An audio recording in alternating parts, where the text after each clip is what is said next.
عزیزان گرامی وقار، یہ قربانی کا تصور صرف اسلام میں نہیں، آدم علیہ السلام سے چل رہا۔ انسان اول کی ابتدا جہاں سے ہے انہی دنوں سے قربانی کا تصور ہے۔ قرآن پاک میں موجود ہے، 6 پارے میں رب تعالیٰ نے فرمایا وَاتْلُ عَلَيْهِمْ نَبَأَ بَنِي آدَمَ بِالْحَقِّ اِذْ قَرَّبَا قُرْبَانًا فَتُقُبِّلَ مِنْ أَحَدِهِمَا وَلَمْ يُتَقَبَّلْ مِنَ الْآخَرِ۔ جب آدم علیہ السلام کے دونوں بیٹوں کے درمیان جھگڑا ہو گیا، حابیل اور قابیل کے درمیان، نکاح کے مسئلے کو لے کر، دونوں ایک خاتون سے، ایک ہی عورت سے شادی کرنا چاہتے تھے، تو ان کے متعلق حکم یہ آیا کہ دونوں لوگ اپنی قربانی کریں، اور جس کی قربانی قبول ہو جائے وہ نکاح کر لے اس سے، وہ حق پر ہے۔ تو اس زمانے میں قربانی کا طریقہ یہ تھا کہ وہ اپنے جانور کو ذبح کر کے کسی اونچی جگہ پر، پہاڑ پر یا کھلے میدان میں رکھے، آسمان سے ایک آگ اترتی اور اس قربانی کو اٹھا لے جاتی، یعنی اچانک وہ قربانی کا جانور غائب ہو جاتا، آگ اس کے اوپر آتی، آگ آنے کے بعد جل جانا چاہیے، ختم ہو جانا چاہیے، لیکن اس آگ کے اندر وہ قربانی کا جانور غائب ہو جاتا، تو یہ سمجھا جاتا کہ یہ اس کی قربانی قبول ہو چکی ہے۔ حابیل اور قابیل نے اس زمانے میں قربانی کی۔ حابیل نے ایک مینڈھے کو ذبح کیا اور بلند جگہ پر رکھا، اس کے چھوٹے بھائی قابیل نے بھی، ان کے متعلق یہ ہے کہ وہ کچھ غلہ اناج لا کر کے اس نے رکھا۔ دونوں میں سے آسمان سے آگ آئی تھوڑی دیر کے بعد، اور بڑے بیٹے حابیل کے ذبح کیے ہوئے جانور کو وہ کھا گئی، وہ جانور غائب ہو گیا۔ اس سے اس وقت فیصلہ یہ کیا گیا کہ پہلی قربانی تھی، دنیا میں سب سے پہلی قربانی تھی۔ آدم علیہ السلام نے حکم فرمایا کہ حابیل حق پر ہے، اس لیے اس کی قربانی قبول ہو گئی۔ قرآن پاک میں تقریباً کئی مقامات پر 1 درجن کے قریب آیتیں قربانی کے متعلق ہی نظر آئیں گی آپ کو کہ قربانی کا مفہوم کیا ہے، اور تقریباً عیسیٰ علیہ السلام تک جتنے انبیاء اکرام علیہ السلام آئے، اکثر انبیاء کی امتوں پر بھی قربانی کے احکام واجب ہوئے، لیکن الگ الگ طریقوں سے۔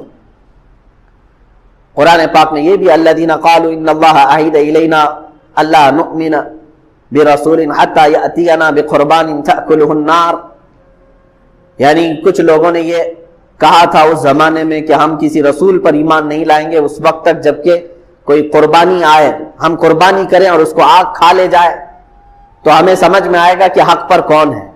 اس وقت تک یہ معاملات تھے کہ قربانی کو آسمان سے کوئی آگ آتی اور اٹھا لے جاتی، اور سمجھ میں آتا کہ اس کی قربانی قبول ہے اور اس کی قربانی رد کر دی گئی۔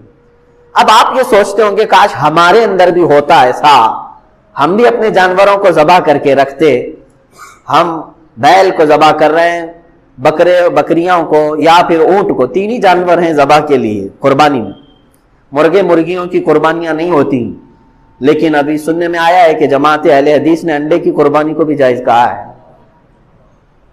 سارے لوگ نہیں ہوں گے، ان میں سے بھی کوئی نرا جاہل ہوگا۔ بہرحال یہ قربانی کے متعلق آپ بھی سوچ رہے ہوں گے کہ پہلے کی امتوں کے لیے قربانی کرتے تھے تو آسمان سے آگ آتی اور اٹھا لے جاتی، کاش ہمارے اس میں بھی ایسا ہوتا، ہم بھی قربانی کرتے اور رکھتے، آسمان سے کوئی چیز آ کے اٹھا لے جاتی تو ہم سب کو بتاتے کہ دیکھو یہ اللہ کی طرف سے آئی ہے اور قربانی ہماری قبول۔ عزیزان گرامی وقار، آپ تصویر کا ایک ہی رخ اپنے طرف سے سوچ رہے ہیں، یہ میرے رب ذوالجلال کا احسان ہے امت مصطفیٰ پر۔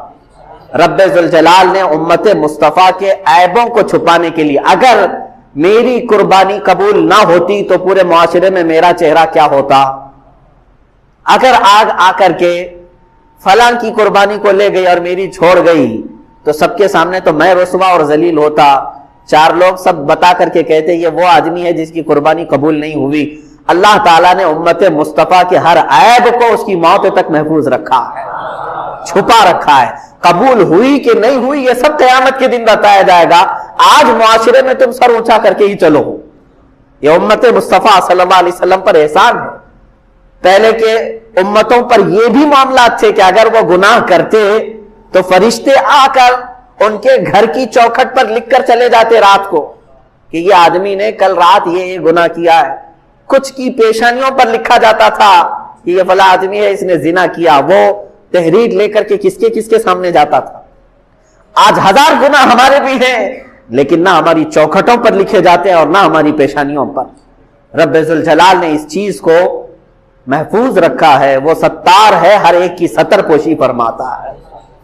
عزیزان گرامی وقار, قربانی کا جو مفہوم اور جو تصور اسلام میں ہے, میں نے آیت کریمہ 17ویں پارے کی یہ تلاوت کی ہے سورۃ الحج میں سے. اللہ تعالیٰ نے فرمایا وَالْبُدْنَ جَعَلْنَاهَا لَكُم مِّن شَعَائِرِ اللَّهِ, اور یہ اونٹوں کو یا قربانی کے جانوروں کو ہم نے, اللہ تعالیٰ فرماتا ہے, اللہ کی نشانیوں میں سے ایک نشانی بنائی. اب یہاں پر رک کر کے میں کہنا چاہوں گا کہ قربانی کیا ہے. ایک لفظ یاد رکھ لینا, شعائر اللہ کہا گیا ہے. شعائر اللہ جیسے قرآن پاک کے دوسرے پارے میں آئے ان الصفا والمروۃ من شعائر اللہ, صفا اور مروہ جو پہاڑیاں ہیں مکہ مکرمہ میں, یہ اللہ کی نشانیوں میں سے ہے, اللہ کی نشانیوں میں. اسی طرح قربانی کی بات جب آئی تو رب تعالیٰ فرماتا ہے یہ اللہ کی نشانیوں میں سے. اب یاد رکھ لینا آپ ہمیشہ, قربانی کیا ہے تو ایک لفظ کہہ دینا کہ یہ اللہ کی نشانیوں میں سے ایک نشانی ہے. میں آپ سے پوچھنا چاہتا ہوں, کیا اللہ کی نشانیوں کا سودا کیا جا سکتا ہے؟ صفا اور مروہ کو ختم کر دو, اللہ کی نشانیاں ہیں, معاذ اللہ رب العالمین کسی کی مجال ہے وہ ختم کرے گا؟ اللہ کی نشانیاں ہیں, شعائر اللہ, اللہ کے جتنے اولیاء کرام ہیں وہ شعائر اللہ ہیں. مقامات مقدسہ یہ شعائر اللہ ہیں, اللہ کی نشانیاں ہیں. تو ظاہر سی بات ہے مسجد کے مینار اور منبر, اس سے عظمت اسلام ہوتی ہے کہ نہیں ہوتی؟ کبھی آپ مینار اور منبر یا گنبدوں کو ختم کرنے کی اجازت دیں گے؟ ارے ناک کٹ جائے گی اس مسجد کی.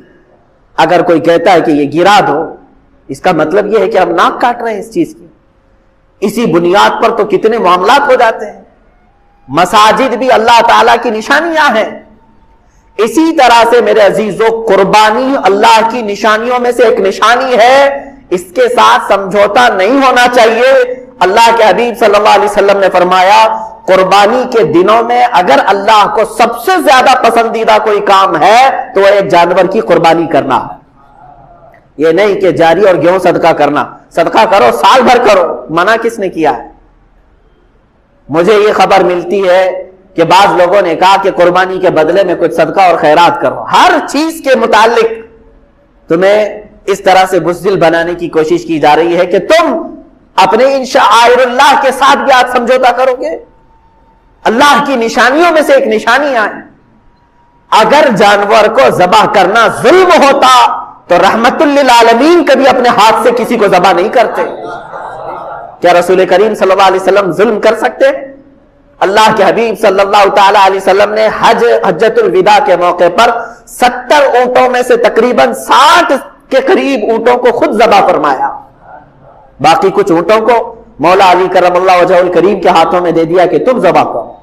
اور قربانی کے دن جب آئے, جب عید الاضحیٰ, حضور اکرم صلی اللہ علیہ وسلم نے نماز ادا کی اور اس کے بعد 2 بکرے لائے گئے, 2 مینڈھے, چتکبرے یعنی سفید کالا جو ہوتا ہے اس کو چتکبرا کہتے ہیں. 2 مینڈھے رسول کریم صلی اللہ تعالی علیہ وسلم نے ذبح فرمائے. صحابہ نے پوچھا یا رسول اللہ صلی اللہ تعالی علیہ وسلم کہ قربانی اگر واجب ہے تو کیا 2 بکروں کی؟ رسول کریم صلی اللہ علیہ وسلم نے فرمایا نہیں, 1 بکرا قربانی کے لیے واجب ہے. میں نے 1 بکرا اپنی جانب سے کیا, دوسرا میری پوری امت کی طرف سے کیا. یہ ہے اللہ کے حبیب صلی اللہ تعالی علیہ وسلم کی سنت. جو نہ بھولا ہم غریبوں کو رضا, یاد اس کی اپنی عادت کیجئے. وہ اپنی قربانی میں بھی اپنی امت کو شامل کرتے ہیں, اپنی امت کو شامل کر رہے ہیں. عزیزان گرامی وقار, ہمارے لیے قربانی شعائر اللہ ہے, یہ قرآن سے ثابت ہے. وَالْبُدْنَ جَعَلْنَاهَا لَكُمْ مِنْ شَعَائِرِ اللَّهِ, ہم نے اونٹوں کو یا جانوروں کو شعائر اللہ میں سے بنایا ہے, اللہ کی نشانیوں میں سے بنایا ہے. لَكُمْ فِيهَا خیر, قرآن یہ کہتا ہے اور ان کی قربانی میں تمہارے لیے بھلائی ہے, بھلائی ہے. فَاذْكُرُوا اسْمَ اللَّهِ عَلَيْهَا صَوَافٍ, جب یہ جانور کھڑے ہو جائیں تو اللہ کے نام کا ذکر کرو. ذبح کے لیے کھڑے ہو جائے تو تم اللہ کے نام کا ذکر کرو.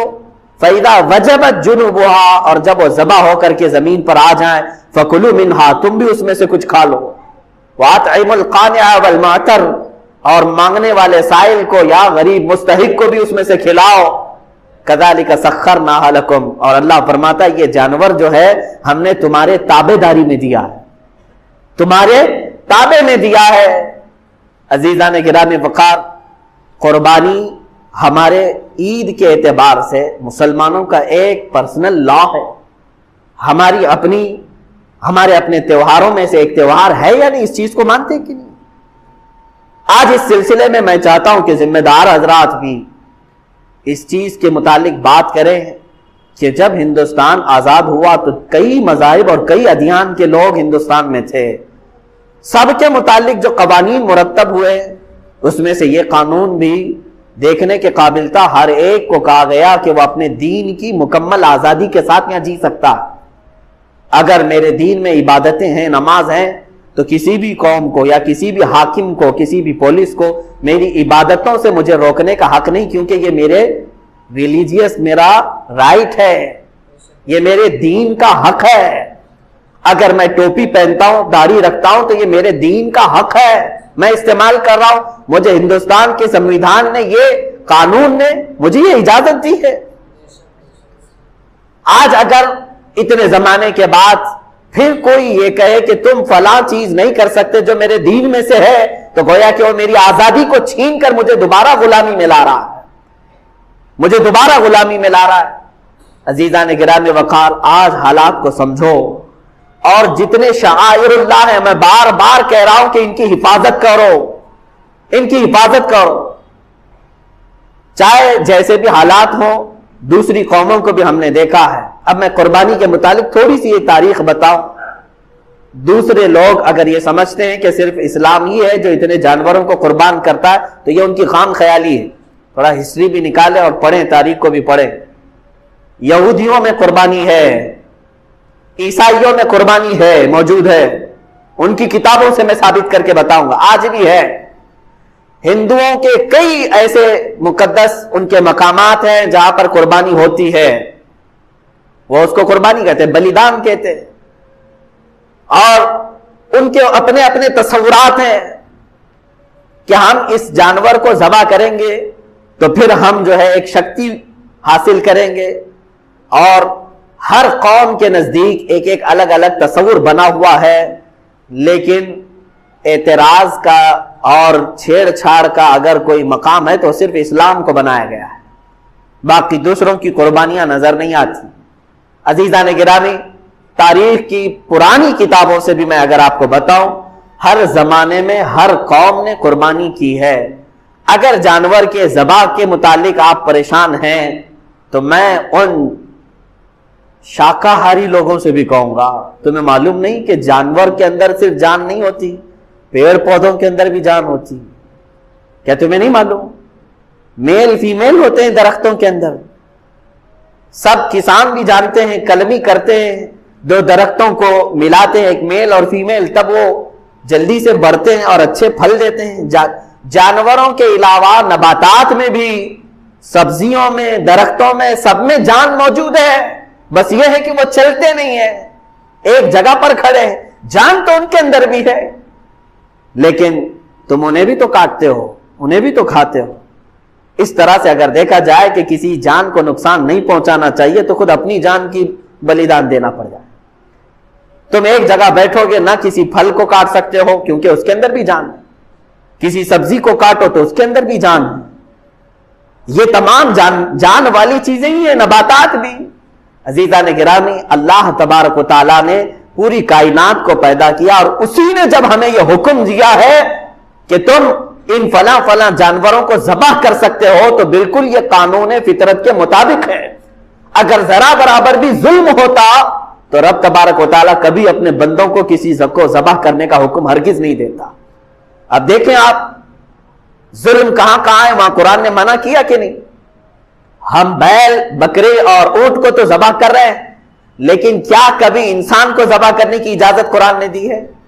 بلکہ قرآن نے تو یہ کہا، من قتل نفسا بغیر نفس او فساد فی الارض فکأنما قتل الناس جميعا، جس نے کسی ایک جان کو بھی قتل کیا ناحق، ایک جان کو بھی قتل کیا بغیر کسی حق کے، اللہ تعالیٰ فرماتا ہے گویا کہ اس نے پوری دنیا کے انسانوں کا قتل کیا ہے، پوری انسانیت کا وہ قاتل ہے۔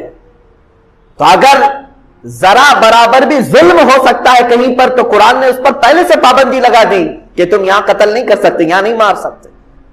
عزیزان گرامی وقار، جن جانوروں میں اللہ نے برکت رکھی ہے انہی جانوروں کو ذبح کا بھی حکم دیا ہے۔ آپ نہیں دیکھتے لاکھوں کی تعداد میں نہیں، کروڑوں کی تعداد میں بکرے ذبح ہو رہے ہیں، بیل بھینس یہ تمام ذبح ہو رہے ہیں، اور اونٹ بھی ذبح ہو رہے ہیں، لیکن کیا کبھی ان کی تعداد گھٹ گئی اور کم پڑ گئی؟ جبکہ سال میں یہ 2 ہی بچے دیتے ہیں یا ایک ہی بچہ دیتے ہیں۔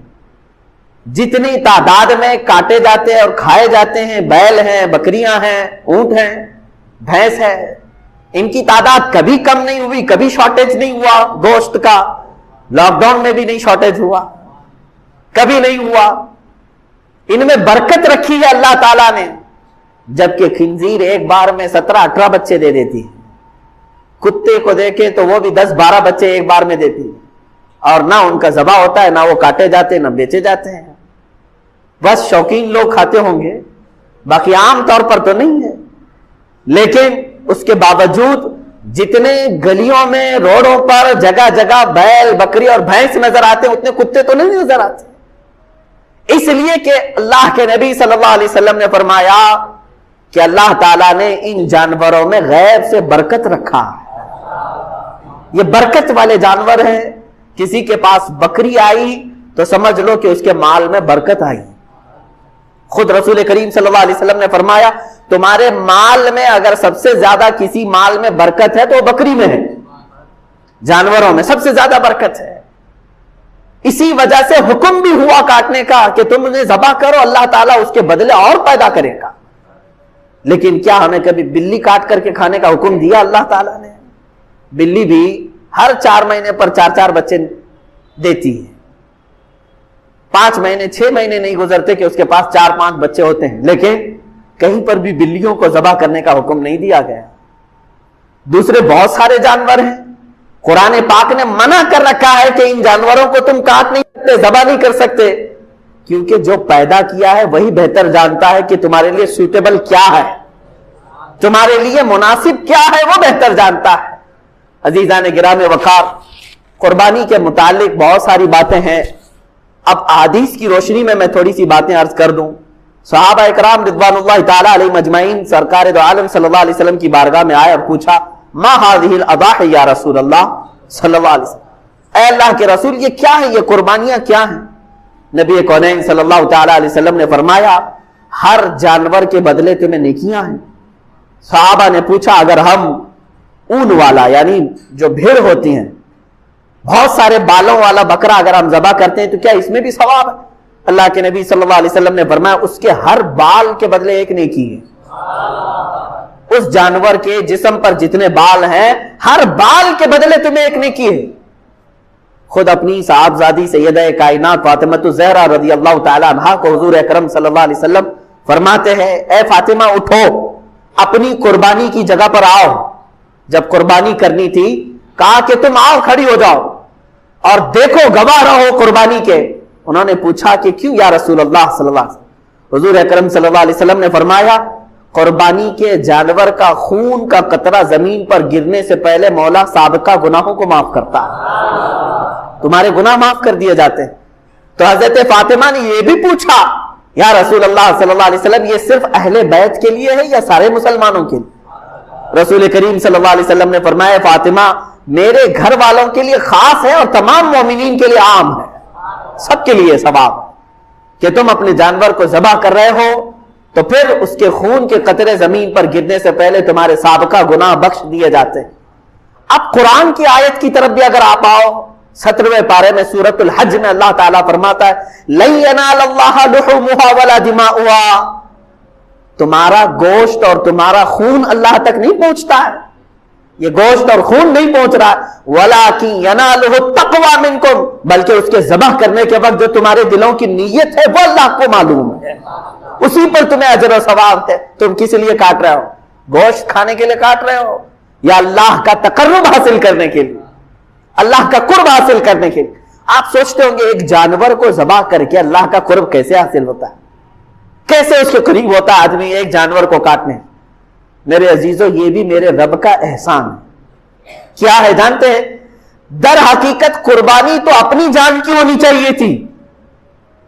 اللہ تبارک و تعالیٰ چاہتا تو تم سے یہ فرماتا جیسے حضرت ابراہیم علیہ السلام سے مانگا اس نے. اللہ تبارک و تعالیٰ نے فرمایا کہ اے ابراہیم اپنے بیٹے کو ذبح کرو. حکم تو یہ ہو سکتا تھا کہ اے امت مصطفیٰ کے مسلمانوں، تم اتنے سال جیو، 25 سال کی عمر ہو جائے تو آؤ اپنی گردن دے دو، 40 سال کی عمر ہو گئی ہے تو آؤ قربان گاہ میں اپنے آپ کو کٹوا دو. کہیں یہ حکم نہیں فرمایا، بلکہ حقیقی قربانی جو ہے وہ اپنی جان کی تھی. اللہ تبارک و تعالیٰ نے جیسے اپنے نبی کے لیے دمبا بھیجا جنت سے، وہ تو صرف ان کا امتحان تھا. اسماعیل علیہ السلام کو کاٹا تو نہیں گیا، ان کے بدلے میں بکرا کاٹا گیا. تو رب تبارک و تعالیٰ نے فرمایا اب امت مصطفیٰ کے لیے بھی، بلکہ تمام مومنین کے لیے بھی یہی حکم ہوگا کہ تم کاٹو گے اپنی طرف سے کوئی بکرا یا جانور، لیکن مولا تعالیٰ کی طرف سے تمہاری خود کی قربانی سمجھی جائے گی، تم نے خود قربان کیا ہے. اور یہ تصور کب آتا ہے جانتے ہیں آپ؟ قربانی کا جو اصل مفہوم ہے، ظاہر سی بات ہے اب کے زمانے میں یہ تھوڑا سا مشکل ہے. جیسے ہم حصوں والی قربانی لیتے ہیں، ہمارا بیل کہاں کٹا ہم کو پتہ ہی نہیں چلتا ہے. اصل جو قربانی ہوتی تھی وہ ہمارے اپنے پالے ہوئے جانوروں کی ہوتی، یا ذبح کرنے سے چند دن پہلے لائے جاتے تھے. اور اس کے آداب میں یہی ہے کہ اگر تم قربانی کا کوئی جانور لائے ہو تو اسے اچھا کھلاؤ پلاؤ اور اس کو سجا کر کے رکھو، اس سے محبت کرو. حتیٰ کہ بہت سارے ایسے بزرگ ہیں جنہوں نے یہ بھی فرمایا کہ اسے نہلاؤ دھلاؤ، تمام جانوروں سے اسے الگ کچھ نشانی ڈال کر کے رکھو. اور پہلے کے دور میں ہار پہنائے جاتے تھے ان جانوروں، ان کو الگ رکھا جاتا تھا اور سارے لوگ جانتے تھے کہ یہ قربانی کا جانور ہے. ہار پہنا کر کے انہیں الگ رکھا جاتا تھا. اسی سے قلادہ ہے، جیسے عرب میں بھی حج کے لیے جب صحابہ آتے تھے تو ہار پہنا کر کے جانوروں کو قربان گاہ لاتے تھے مینا میں. ان جانوروں کے ساتھ یہ سلوک کیوں کرایا گیا؟ انہیں صبح شام دوپہر ان کے کھانے پانی کو دیکھو، ان کے اوپر تم ہاتھ پھیراؤ. دو باتیں ہیں، ایک تو میرے آقا صلی اللہ علیہ وسلم فرماتے ہیں قیامت کے دن یہ جانور اپنے سینگ، اپنے کھر، اپنے گوشت، اپنی کھال کے ساتھ آئے گا، ان تمام چیزوں کے ساتھ آئے گا اور رب تعالیٰ سے فرمائے گا اے مولا تیرا قرب حاصل کرنے کے لیے اس نے مجھے تیرے دربار میں ذبح کیا، اے کریم خدا اب اسے جہنم کی آگ سے تو حرام فرما دے. مولا اس جانور کی اس بات پر تم پر سے جہنم کی دوزخ کی آگ کو حرام فرما دیتا ہے. یہ بھی حدیث پاک میں ہے کہ یہ جانور تمہاری سفارش کے لیے آئے گا. پہلا یہ. دوسری بات یہ ہے کہ جب تم پالتے ہو اسے پانی پلایا، اسے کھانا کھلایا، اسے سجایا، اسے ہار پہنایا، اور ظاہر سی بات ہے جب کسی سے محبت ہوتی ہے تو اس پر چھری چلانا معمولی بات نہیں. اب یہی چیز دیکھی جاتی ہے ذی الحجہ کی 10ویں کو یا 11ویں کو یا 12ویں کو اپنے ہاتھ سے کھلائے ہوئے جانور کو، اپنے ہاتھ سے پلائے ہوئے جانور کو، اپنے ہاتھ سے اسے پھول پہنائے تھے، نہلائے دھلائے تھے، جب چھری چلا رہے ہو تو در حقیقت تم اپنی خواہشات پر چھری پھرا رہے ہو. اور یہی رب تعالیٰ کی بارگاہ میں قبول ہے کہ تمہارا تقویٰ دیکھا. رب تعالیٰ نے کیا فرمایا؟ میرے مرشد گرامی حضور تاج الشریعہ رحمۃ اللہ تعالیٰ علیہ عید الاضحیٰ پر یہی ابراہیم و اسماعیل علیہ السلام کے قصے اور ان کے واقعات کیوں سنائے جاتے ہیں؟ میں کہتا ہوں مسلمانوں پر یہ واقعات سنانا واجب ہے، اخلاقی واجب ہے. اس کی وجہ یہی ہے کہ وہ اپنی آنے والی نسلوں کو یہ یادیں تازہ کرتے رہیں اور ان تک یہ تمام روایات اور سنتیں نقل کرتے رہیں. ہمارے دین کا سب سے بڑا خاصہ یہی ہے کہ یہ تواتر سے چلا ہے. ہمارا دین جو ہے سینہ بسینہ اور سلسلہ بسلسلہ چلتا ہوا آیا ہے. اس لیے ہم سب کو چاہیے کہ ان ایام میں اپنے اپنے اولاد کو، اپنی نسلوں کو ان کی یادیں بتائیں اور یہ تمام واقعات بتائیں کہ کیا ہوئے تھے. میں تفصیل میں نہ جاتے ہوئے آج کے دن کا ایک عظیم پیغام آپ سب تک پیش کرنا چاہوں گا. بقرعید میں ویسے تو تفصیلی جو واقعہ ہے وہ یوں ہے، اس کا میں اجمال بتا کر کے اپنا میسج دینا چاہتا ہوں. سیدنا ابراہیم خلیل اللہ علیہ الصلوۃ والتسلیم اللہ تعالیٰ کے ایک نبی ہیں، برگزیدہ پیغمبر، ایسے جلیل القدر نبی کہ انبیاء کرام علیہ السلام 1,24,000 کم و بیش نبیوں میں حضور اکرم صلی اللہ تعالیٰ علیہ وسلم کے بعد جو سب سے بڑا مرتبہ ہے وہ حضرت ابراہیم علیہ السلام کا ہے۔ حضور صلی اللہ علیہ وسلم کے بعد جو سب سے بڑا مقام ہے وہ حضرت ابراہیم علیہ السلام کا۔ سیدنا ابراہیم علیہ الصلوۃ والتسلیم کی اولاد نہیں تھی، آپ نے تقریباً 90 سال عمر پائی اس وقت تک، بلکہ آپ کی عمر اس سے بھی زیادہ ہوئی۔ جب آپ کی عمر پاک 90 سال تک ہوئی تب تک کوئی اولاد نہیں تھی۔ آپ کی زوجہ ایک حضرت سارہ ہیں اور دوسری حضرت ہاجرہ ہیں۔ پھر روایات یہ بتاتی ہیں کہ 100 سال کی عمر ہو گئی لیکن حضرت ابراہیم علیہ السلام نے دعا کرنا نہیں چھوڑا تھا۔ یہاں سے یہ پتہ چلتا ہے کہ بندہ مایوس نہ ہو۔ ویسے تو 70 سال 80 سال مرد کے ہو جائیں تو وہ اپنی اولاد ہونے سے مایوس ہو جاتا ہے کہ اب میری عمر نہیں رہ گئی، لیکن وہ خلاق کائنات جسے چاہے عطا کرے۔ جب وہ حضرت مریم کو شوہر کے بغیر ان کو بیٹا دے سکتا ہے اور حضرت صالح علیہ السلام کی پتھر سے اونٹنی پیدا کر سکتا ہے تو وہ پھر مولا تعالیٰ 90 سال کیا 100 سال کے بعد بھی چاہے تو اولاد عطا کر سکتا ہے۔ دعا کرنا ترک نہ کریں۔ حضرت ابراہیم علیہ السلام کی دعا قرآن پاک میں موجود ہے۔ آپ یہی دعا کرتے تھے، رب ہب لی من الصالحین، اے اللہ مجھے صالح اولاد عطا فرما، صالحین میں سے مجھے نسل عطا فرما۔ حضرت ابراہیم علیہ الصلوۃ والتسلیم کی اس دعا کو قرآن پاک میں بھی آپ تلاوت میں پائیں گے۔ حضرت ابراہیم علیہ الصلوۃ والتسلیم کی اس دعا کو اللہ تبارک و تعالیٰ نے قبول فرمایا اور پھر اللہ تعالیٰ نے ارشاد فرمایا کہ ہم تمہیں ایک بیٹا عطا کرتے ہیں۔ وہ کیسے معاملات ہوئے یہ بھی دیکھیے۔ حضرت ہاجرہ حضرت ابراہیم علیہ السلام کی اہلیہ، وہ گھر میں موجود ہیں، کچھ فرشتے آئے اور فرشتوں نے آ کر کے بشارت دی کہ اللہ تبارک و تعالیٰ تمہیں بیٹے سے نوازنے والا ہے۔ تو کہنے لگی کہ میں اتنی بوڑھی ہو گئی ہوں، ان کی خود کی عمر 90 سال کے اوپر کی تھی، کہا اتنی بوڑھی ہو گئی ہوں، کیا مجھے بچہ ہو سکتا ہے؟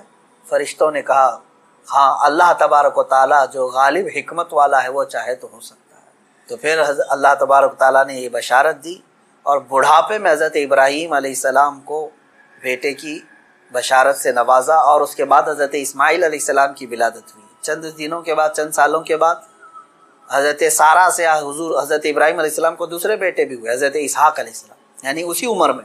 اور یہ وہ لوگ ہیں، یہ 2 بیٹے ایسی عمر میں ہوئے۔ اب یہاں بتاتا ہوں میں آپ کو صبر کا اور استقامت کا پھل کتنا عظیم ہوتا ہے۔